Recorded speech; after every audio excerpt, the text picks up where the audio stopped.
What if you could take that risk, make that change, reach that goal, live your best life? Welcome to another episode of the What If You Could podcast, where we get together with amazing experts and everyday people who share challenges, encourage healing, and explore the possibilities that life has to offer. I'm your host, Gary Scott, and I'm excited that you're along for the ride. Hey, everybody. Welcome to another episode of the What If You Could podcast. And my effervescent guest with me today is Scott Grace, also known as Dr. Seuss for grown-ups. Hello, Scott. How are you? I'm great. Gary, Good, it's good, so good good. to be here. Are we going to have some fun Yay. today? Absolutely. If it's okay, I'm just going to read a quick little bio so people get some flavor of you, and then we'll get started. Is that okay? Sure, let's start with that. Cool biz. All right, we've got Dr. Seuss for grown-ups, who's committed to keep growing up. He addresses deep topics in spontaneous humorous rhyme.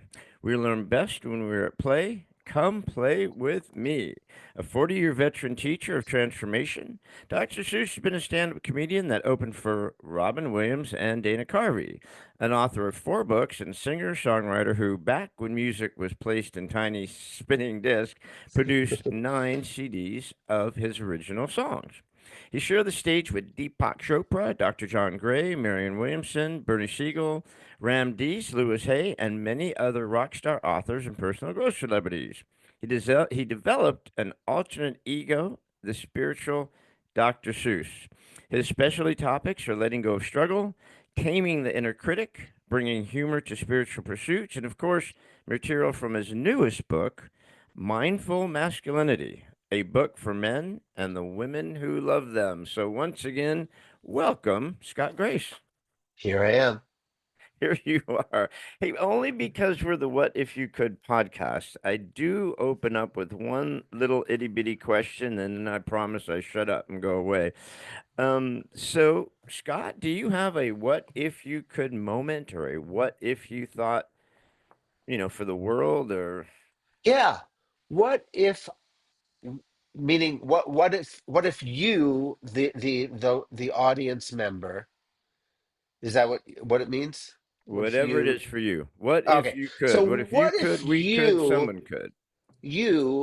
okay, yeah, what if I and you and Gary can actually be at peace with what's happening politically in the United States of America? What if we could understand and appreciate that our emotional well being is our business, and what happens on the stage of politics is and really always has been a form of insanity that we don't have to get emotionally hooked into? Doesn't have to So define our what lives. does that mean for Dr. Seuss? How do people because 50% of the country is at peace and the other 50% of the part of the country is lighting themselves on fire and running around in the streets. So Nobody's at peace. do No, we those is it more like 50% who 10%, 10%? What is it? I How would do I, we I like to say, I wrote a book in his first presidency called How to Evolve During the Trump Experience, Whether Humanity Joins You or Not. And I explain that the people who voted for him, he's like a pit bull. And people, and in fact, he even looks a little bit like that when he scowls. And That'd be a pit bull with a comb over. yeah, oh, very much so. So anyway, uh, I I describe him as like when people want to get a guard dog. Why do they want to get like a vicious Rottweiler? uh, because they are wanting to protect their house, themselves. Why do people want to protect? Because they think they're in danger. And what is danger? It's a form of fear. So there's a lot of fear that would drive people to be attracted to a pit bull like Donald Trump, who promises, I'm gonna, I'm gonna, I'm gonna get those immigrants. I'm gonna bite them in the butt. That's what he promises, and people feel safer with him in office. And can you imagine what brings why such fear? Well, you got two I things. You've got fear is false evidence appearing Oh yeah, real, and you've got fuck everything and run. So I've never heard that one. I've never heard. I've heard fear. I've heard the false evidence. I've also heard forgetting that everything's all right. Forgetting yep. that everything's all right. There's a song in there for you, Dr. Seuss. Well, actually, one of my rants as Dr. Seuss is about fear, and let me share a little bit of it. So, gather, my friends, 'cause the end times are near. Not the end of the world, but the end of your fear. So turn down the lights, make it dark now, I dare ya. Stick around for a while, now I'm gonna unscare ya. Now, when you were young and most things were quite swell, fear knocked on your door with a product to sell. And like most good salesmen, he cast quite a spell while selling insurance called All Is Not Well. Now, All Is Not Well came in its own case, the case that there's danger all over the place. And after you bought it, your all is not well. You felt it your duty to share and to tell. And so, mouth to mouth was how fear procreated with no YouTube or Facebook to disseminate it. Fear soon went viral all over the globe, using old time religion to dispense and promote.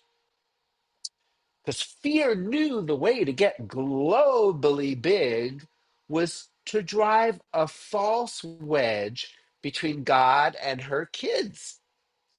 And that's how fear came to be so domineering by replacing God loving with you must be God fearing.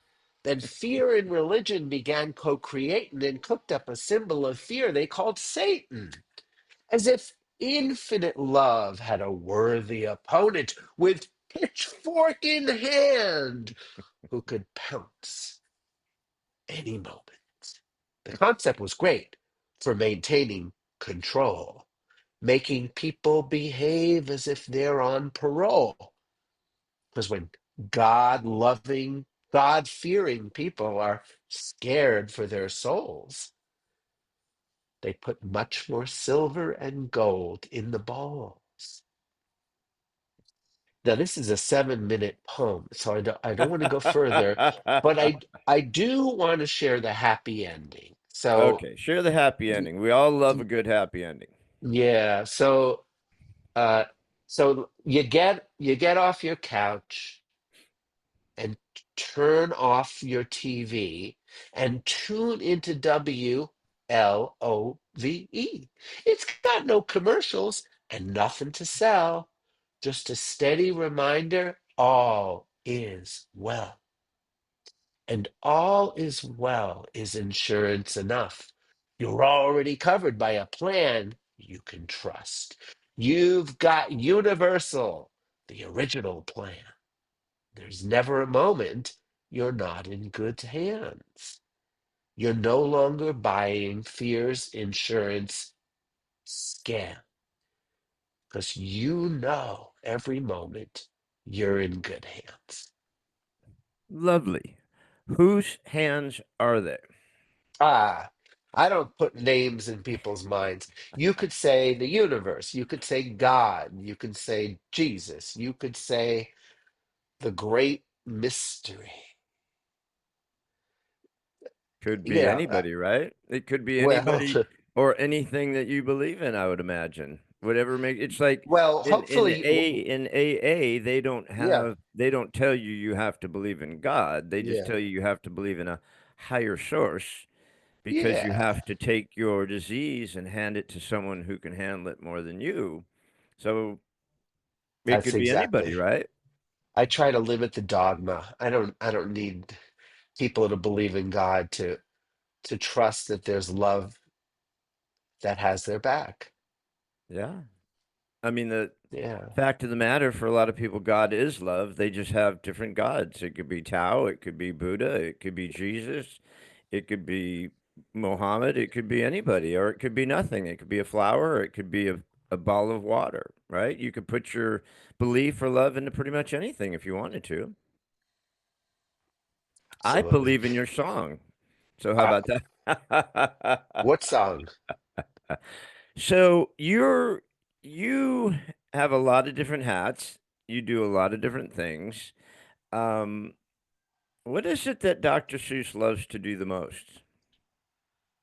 Take serious, painful, difficult subjects and turn them into lighthearted, playful, and sometimes even really funny uh, methodologies, rhymes that help to penetrate people's usual defenses, get past the intellect, and go into the heart.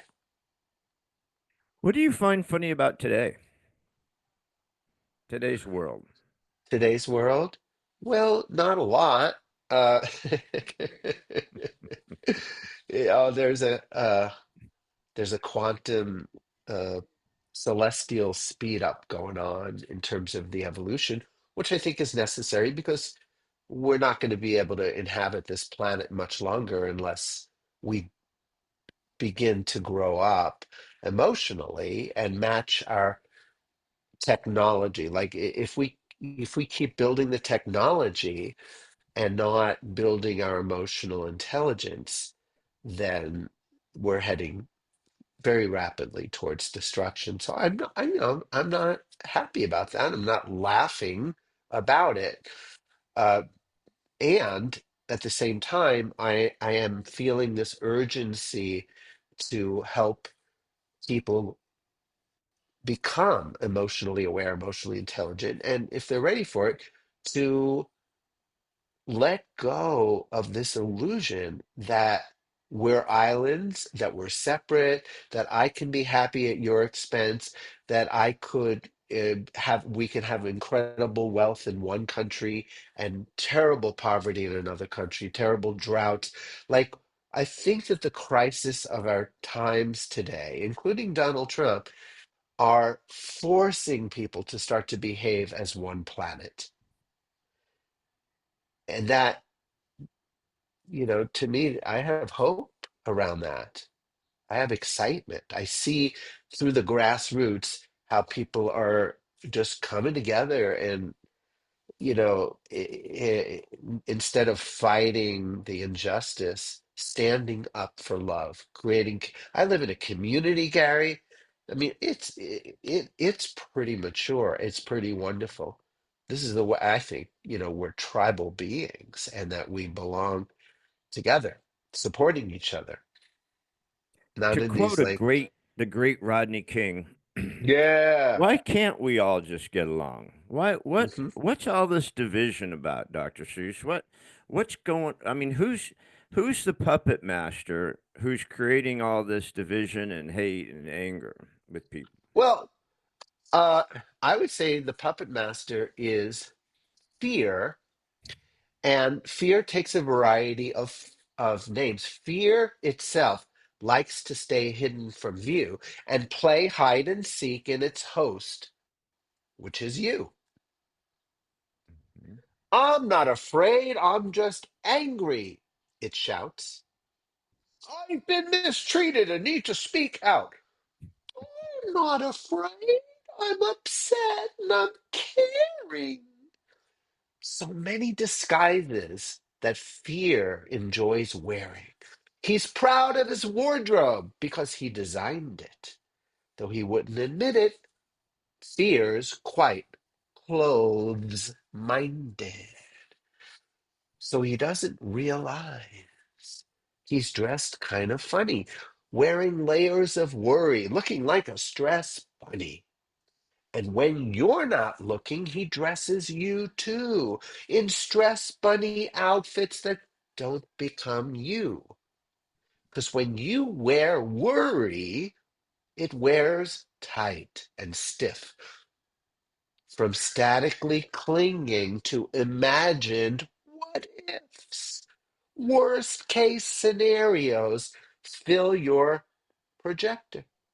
Then fear says, don't worry, I'll be your protector.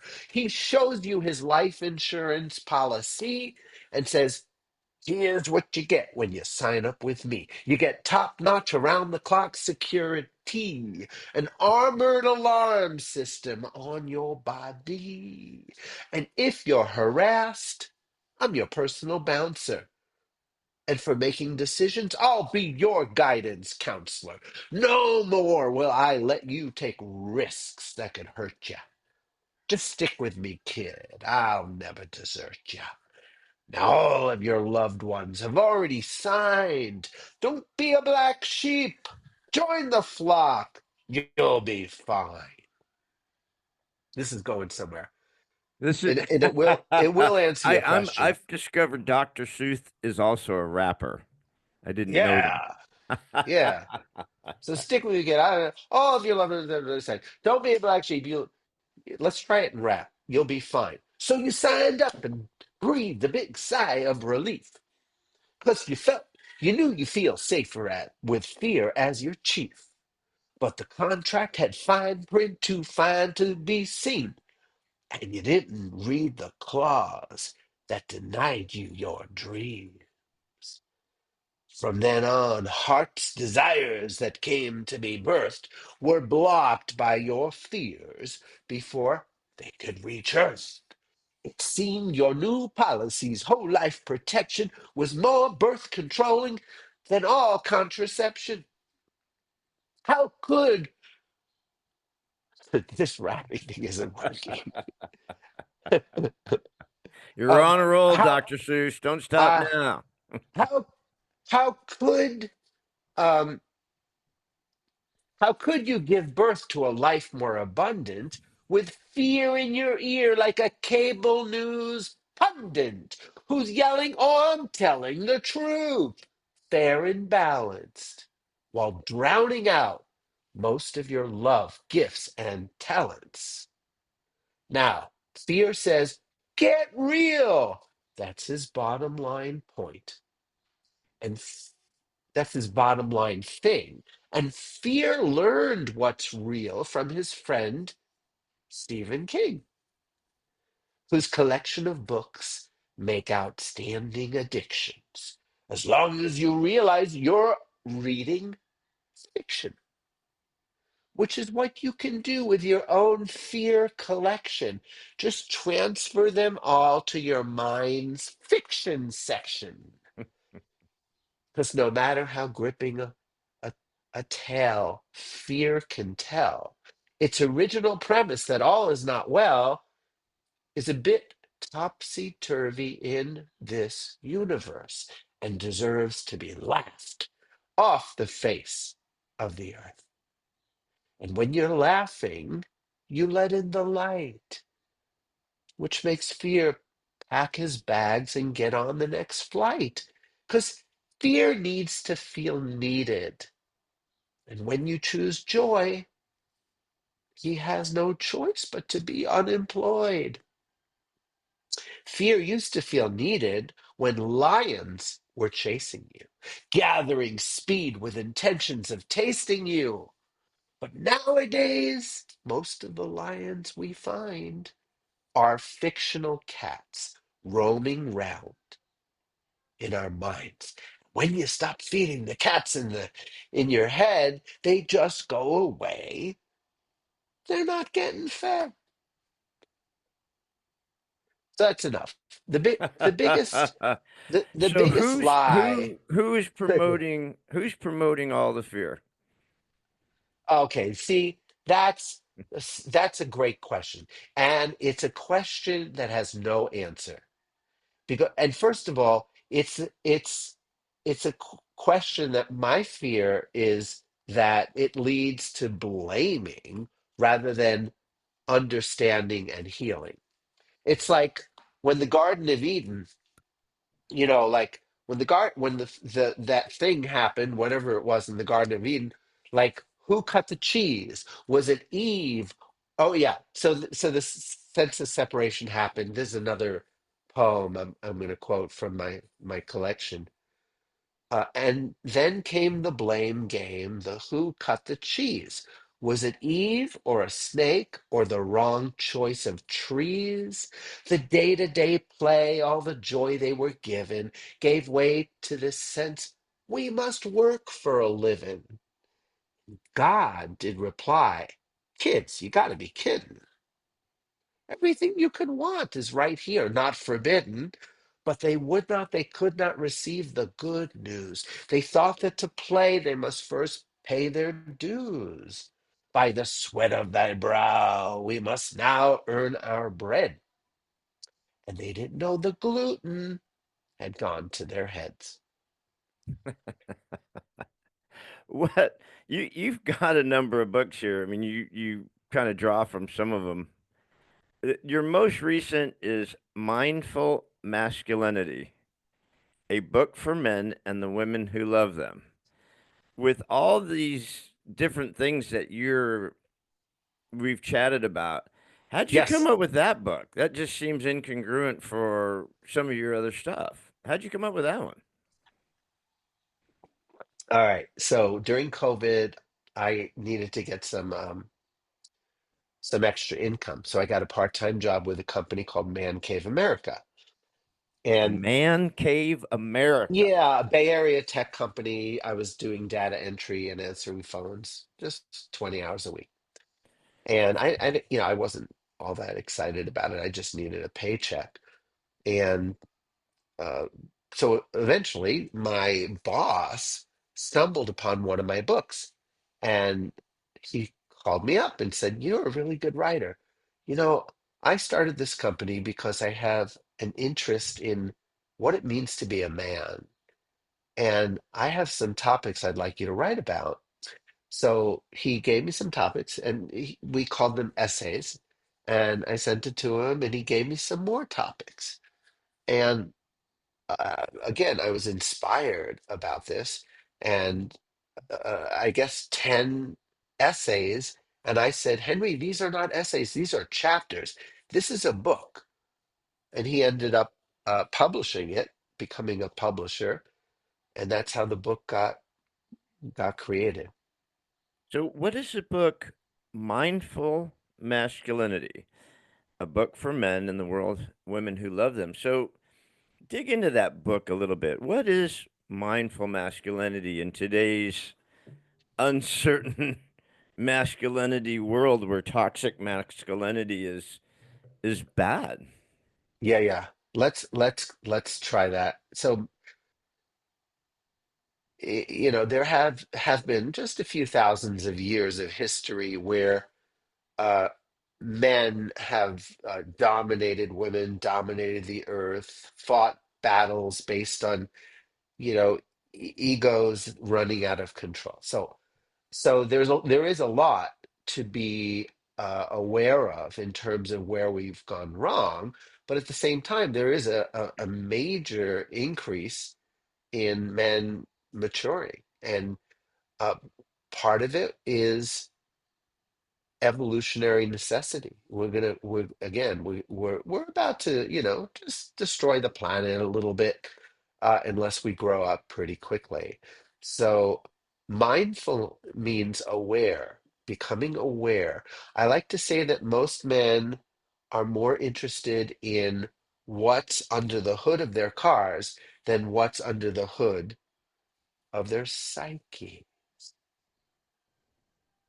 And that's changing really quickly. And the book is a catalyst for helping men who are interested in becoming self-aware, in being what makes me tick, what makes me feel anger, and what's underneath that anger, and why do I hate myself, and Why am I constantly trying to prove my masculinity instead of just living it? And what is masculinity anyway?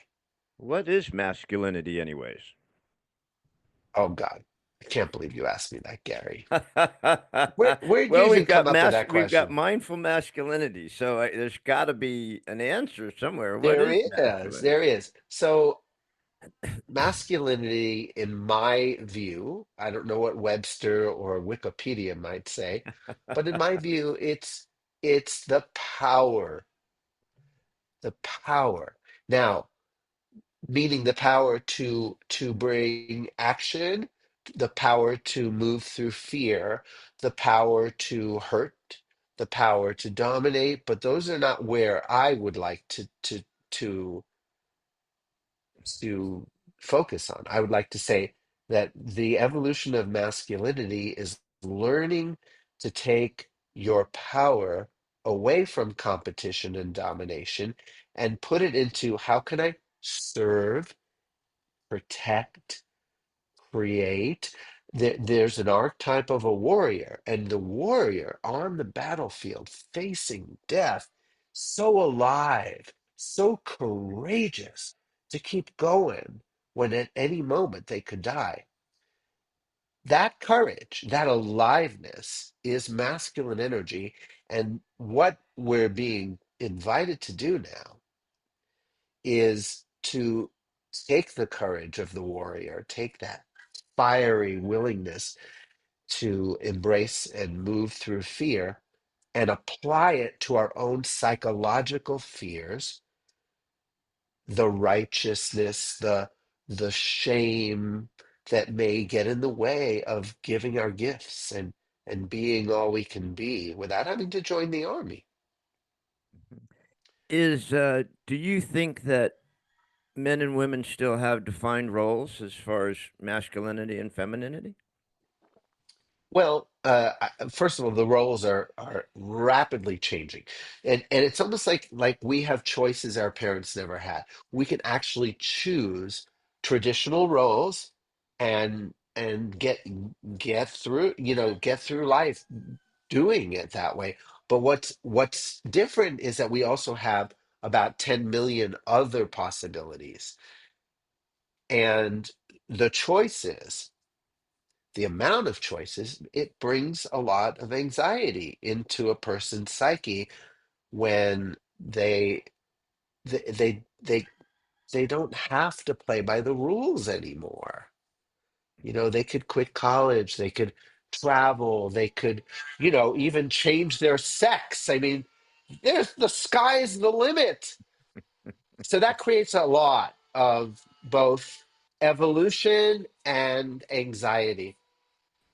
Mhm. So So I guess just the roles of you think back to the day when witches were very, very honored people. I mean, they ran the villages. I mean, people loved witches. They weren't burned, they weren't hanged, they were respected. They were the elders. wow. I didn't know that, Gary. I didn't know that. Really? Very cool. This is before the Salem witch trials, I imagine. Way. How Well, many thousands of years ago? because men and started to fear the power of the women, and they Yeah. decided that that was no longer a good path, that men should be in charge and women should just be subservient, when the Yes. women had all the power, because of course, that was just the thing back then. So you've grabbed a guitar, so I have a feeling that there may be another Dr. Seussism popping up Well, here. something's coming up. But before I sing, I just want to say, like, men fearing women is a reflection of men fearing their own right brain, which is the seat of intuition. It's where love is given and received. It's connected to the heart. It's connected to nurturing life. Masculine energy wants to like fly to the moon and then go to Mars, go where no man has gone before, pioneering. And female energy wants to nurture what's on the ground, like the plants, the planet, the children, like, and both are is so important. And it's not an either or. There's no battle between what masculine and what feminine energy wants, unless you are cut off from half of your brain and all you can do is think from the left side, and then the what the woman represents is threatening to you. So do we still have Mother Nature and we still have a masculine man? Do we still have that, or has that Yes, been we do. Of we've course, Mother Nature. blurred that? You can't fool Mother Nature. That's And what I've and heard. there are masculine men, and they build roads, and they fight fires, and they are necessary. No, nothing is unnecessary. No one, everyone has a part to play. And but you had mentioned the roles are changing, and when I started to wake up to, I'm playing a role. I'm not being myself. I wrote this song. I was sold a storyline. Life is rough, so get tough. Go out and take what is mine. Stay in control. Get the upper hand. Show no fears, cry no tears. Learn to be Superman. Now that story is burning, rolling up in smoke. I can't live it any longer, 'cause I'm being choked. In the pitch black night, I'm looking for my heart. The light may be coming, but I'm still in the dark. Moving out the old, bringing in the new, and walking through the fire between the two. Moving out the old, bringing in the new, and walking through the fire between the two. What am I doing here? What are my dreams? Should I be flowing with the current or be rowing upstream? Is there an end to these cycles of pleasure and pain? Does my joy need my sorrow? Does the sun need the rain? Moving out the old, bringing in the new, and walking through the fire between the two. Moving out the old, bringing in the new, walking through the fire between the two. Song ain't over by a long shot, but I'm stopping there because you and I have time management. Love it. So I want to go do this. A 40-year veteran teacher of transformation. That's a long What the time to hell be does that dealing with mean, Gary? transformation, right? Yeah, what does that mean? Yeah. What is How do that? I stand by that statement? I don't know. You're gonna have to tell me, Doc. I'm just an innocent bystander. Okay. All right. Well, it's been over 40 years since I led my first workshop. And I was really young. I was like, what, 22? And I got a taste of how I love to help people, and how I have a natural innate ability to make people feel safe. I do it in my coaching practice one on one, but then I lead these groups, and there's just something in me that has known how to do this my whole life. So there you go. When you talk about workshops, what Yes. does that entail? What are your workshops about? Oh my goodness. Whatever I'm passionate about, I can turn it into a workshop. Uh, some of my favorites are Say Yes to Your Dreams, Healing the Inner Child.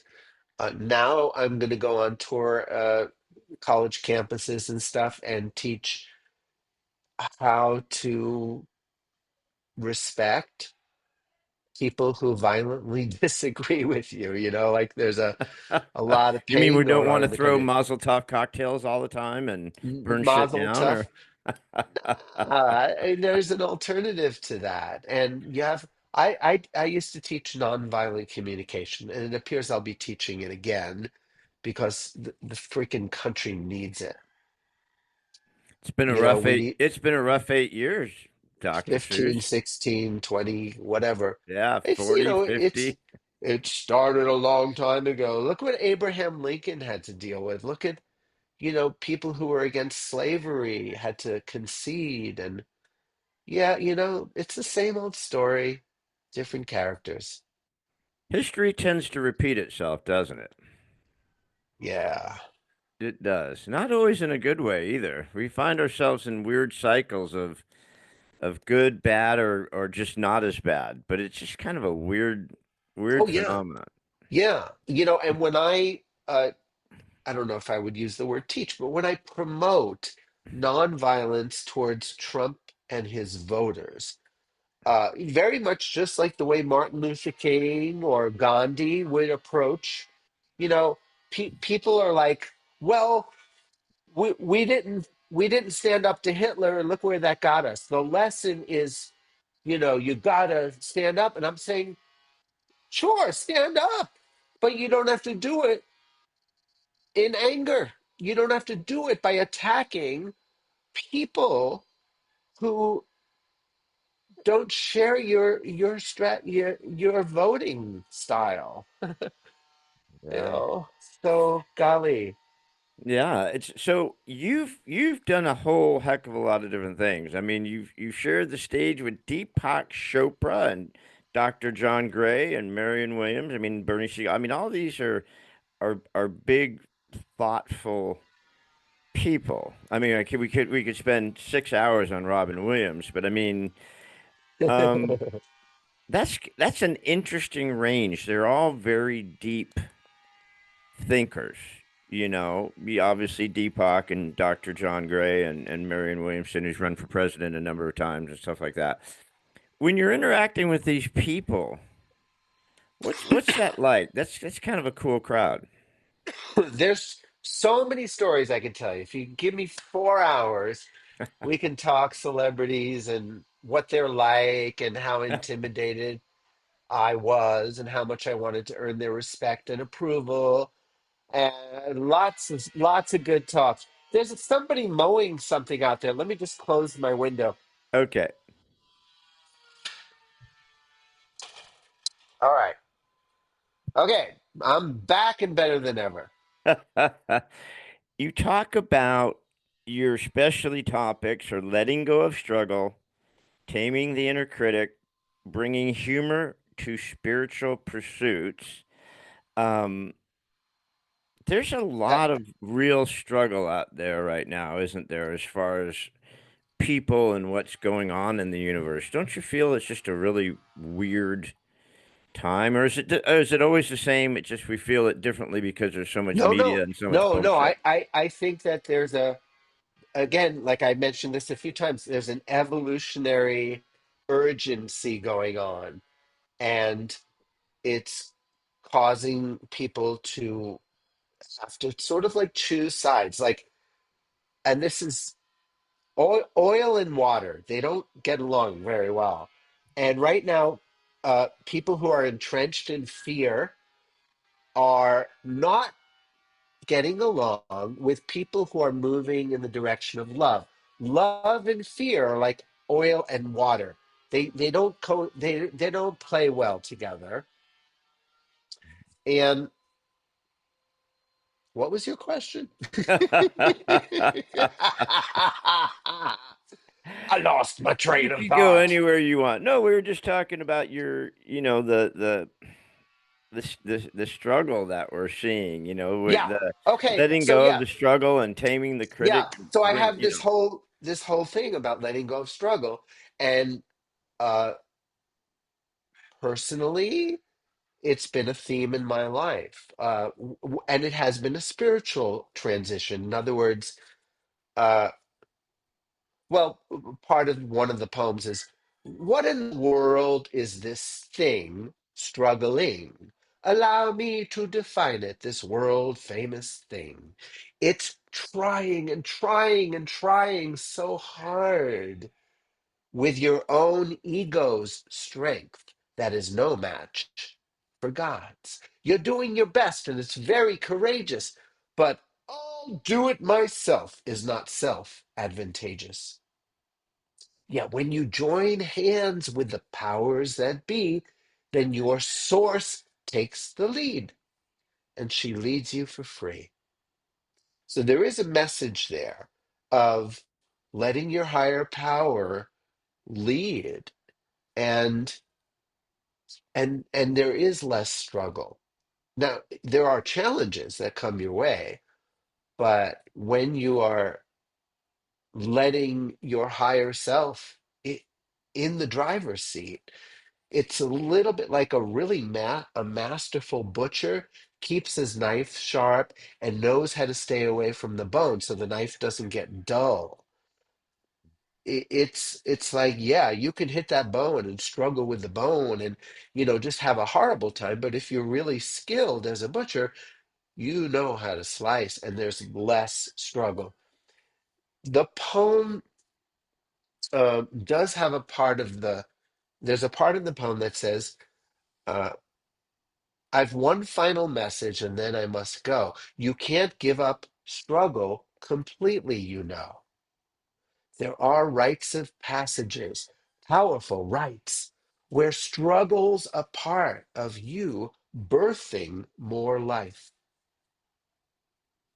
I tried reading this poem to a woman in labor. She said, out of my face and don't do me no favors. Our struggles are sometimes endearingly human. They spice up our life like fresh garlic or cumin. So next time you struggle, please don't self attack. Don't struggle with struggle.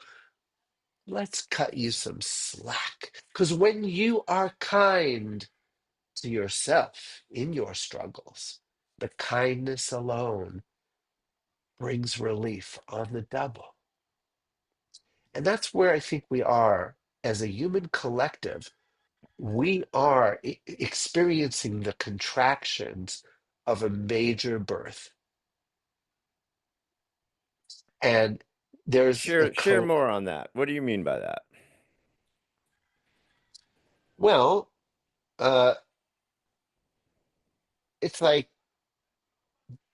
there's three there's three things happening on the planet right now, depending on where you are in your stage of evolution. You're either a caterpillar crawling, just very powerless, very small in your consciousness, or you're in a chrysalis and something's happening. You can't explain it and you just don't know what's going on, but you know that you need to withdraw from the world and just take care of yourself. And the other is there are butterflies and they are running around having a great time on this planet. And the hard part is the caterpillars are not relating to the chrysalis or the butterflies. They think theirs is the only way to be on the planet, and that we're insane for flying around having fun, showing our colors. And that's what I mean. We are in a birth process, and the old world is dying. Make no mistake, just because there are more autocrats, like dictator type of people, not just in the United States. These are the last death pains. The children who are being born and growing up now have no interest in the world that we live in. They are coming in with new marching orders and new downloads that are so exciting to me. I have a 16-year-old daughter. My You daughter will not use a napkin at all because she knows that to use them, a tree has to fall. There's a whole poem I wrote for teens. Can she use a cotton napkin? Absolutely. That's what she Okay. does. I was just curious because if you're eating, something that gets messy, you want to be sure of that.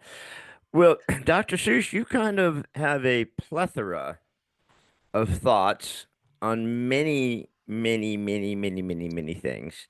It's so Um, exhausting to be me. but in a fun way. But in a fun way. But in a good way. Um, I know I open with the "What if you could" question because we're the "What if you could" podcast. I kind of my thing. Um, but I What do you like want to to kind of close with? what's that? Are we going to close? Is that where we're Well, going? I have a question. I just have another question because I try not to have too many questions because I want you, this is the Scott Gray show. I don't want to get in the middle of it too much.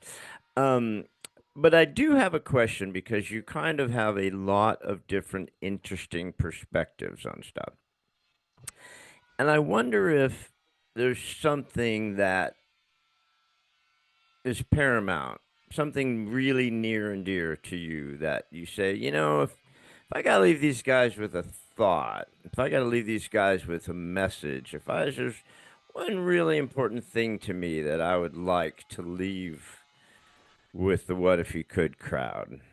What do you think that would be with all your I don't different know. Let's philosophies? find out. Because what happens is when I hear that question, Mm-hmm.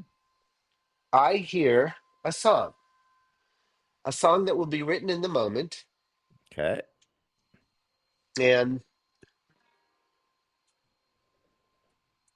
And as it comes through, I will understand what I want. So this is what I want to say to the what? There's a what if you could crowd, and I hear people thinking out loud, saying what's gonna come out of Scott now, and so I will allow. Gary's been so kind to let go. And let this be the Scott show. And now he's asking, what do I value so that I'll leave folks with? It is this. You are safe. You're in a very safe place. Don't think the world is out to get you. Fear is an idea, time to forget and let yourself just shine. Pay your fears no mind. There's a world being birthed upon this earth. It needs you to put first things first. You don't have to fight fear, you can stand up for love. It'll fit you like a hand in a glove. Stand up for what you believe. Give thanks for every breath you breathe. This is a magical life we live. You've got gifts to give. Immerse yourself in giving your gift. That's what I have to say. Well, that was beautiful, Dr. Seuss. I liked that very, very much. I like that very, very much. What's next for you there? I see you said you're going on a different kind of new tour. You're I kind of am, working on some new yeah. stuff. So what's next for you? And where are we going to see you coming up? It's a beautiful and scary little thing because I've had like 50 podcasts, mostly promoting mindful masculinity over the last 4 months. Mhm. And I feel very safe in my casita here in Mexico doing podcasts. And now the next step is a lot scarier for me, which is to go out into the world and speak about mediating reconciliation, healing between uh, people who think the other side is crazy. It's like a civil war. It's a cold war. And I'm here to unthaw the cold war for anyone who's willing to look at themselves and question their beliefs and the dominion of their opinion. That's a massive task, Dr. Seuss. How are you going to do that? How I'm going to do it with a lot of help from my Hmm. friends in high places. I love it. I love it. I mean, if there's one thing that this world needs is, you know, we just have to figure this thing out because it can't continue this way. Yeah, Family members splitting up, friends losing yeah, friends, people not yeah, talking to each other. It's complete madness. yeah, it is. I don't even understand the concept of it. It makes no sense to me. I mean, it's like you coming on and wanting to talk about one direction and it would be me saying, no, that's my audience doesn't go there or whatever. It's complete bullshit. It's like there isn't an anywhere. We've all got to kind of get back to just understanding, we're just on this spinning little ball trying to survive this thing. I don't know. I don't know Are why you we can't are you seem to. realizing that you're channeling Rodney King right now? You're Totally. No, I say it all the time. you're expanding on Why can't we just get along? I just mean, get along. Yeah. it's just the most bizarre thing in my brain. I mean, I've just see friends losing friends and family members all over the place and I think to myself, well, at your core, you guys haven't changed. You each loved each other before. What's poisoned the well? Dr. Seuss, what's poison? Are we going to blame Trump? Are we going to blame the media? Are we going to blame No what's poisoned way, the man. well? Let me just say this. I do need to I have a tennis appointment. I'd say I have about 5 minutes left Perfect. because that question could take an hour and deserves a lot of respect. And as I say, and I tried to say this before, like don't blame Eve, don't blame the snake, don't blame the wrong choice of trees, don't blame Trump, don't blame the media, don't blame. Okay, you know what you can blame? Uh, Fear. Greed is a form of fear. Yeah. Greed is a belief in scarcity and also a belief in separation. I have to get mine because we're all separate and I don't yeah, I would say what's to blame is the mistaken perception that we are separate. Just because we're in separate bodies, we don't have separate interests, but we've built a global village as if we were all separate, and that is crumbling rapidly. The only thing that's going to be left is people who get the truth that we are one. Diversity reigns. We're all different. We're all special, unique snowflakes. But on a deeper level, we are one, and you can't win at somebody else's expense. Well, I That's love where we're that. I going. say I say we can leave that right there because you got to get to a dentist appointment. So everybody, you I said have tennis appointment. tennis. Oh, well, tennis. Yeah, you're going to go out and get healthy in that Mexican air. I thought you said No dentist appointment. dentistry, no So cavities, no root canal. everybody, you've been enlightened and entertained by the amazing Dr. Seuss, who is Scott Grace, and it's a perfect last name because he's a very graceful and gracious man, and I appreciate him sharing his time. His latest book is Mindful Masculinity, a book for men and the women who love them. He's going back out there. He's leaving his sanctuary to try to save us with his kindness and goodness. And Scott, this has been very wonderful. I'm grateful that you shared some time with us today. I love it. I love this. And have me back anytime. And let's give people my website. Yeah. Oh Easiest yeah, way to yeah. get a Please hold of do. me, Yep. uh, scottsongs.com, SCOTTSONGS.com. And you can scroll down. You can subscribe to my semi-occasional newsletters. You could scroll down and click on the different books that I've written. There's lots. The Dr. Seuss material is there. What I call conscious or mindful comedy. So there's a lot of fun to be had on my website. You can also connect with me on Facebook, Scott K. Grace, and YouTube. Boy, yeah, you could lose yourself on my YouTube channel. So Scott K. Grace.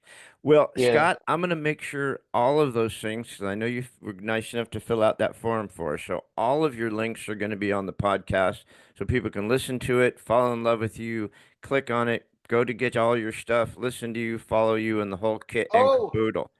and please consider the possibility of allowing me to support you individually on your journey. I'm what's called a life coach, but really like a healer, more of a soul healer, and a mentor. I've really reached a stage in my life where I'm longing to mentor people, any age, but the younger generation just it thrills me when I can make a difference in the life of people younger than me. I love that. And we're going to make sure there's a link to that because I've been on your website. It's awesome. There's going to be a link to your website so people can go there and find all your stuff and get a good groovy mentor. Who doesn't want to be mentored by Dr. Seuss? Everybody does. All right, my friend, it's a pleasure. I'm going to let you get out of here, and thank you everybody for tuning in. You've just been enlightened and smothered with love by our good friend Scott Grace, Dr. Seuss, and we will see you guys soon. Thanks, everybody. All right. Thanks again for joining us on another episode of What If You Could podcast. Please subscribe, like, share, and give us any feedback. We'd love to hear it. And remember, if you can dream it, you can do it. See you next time.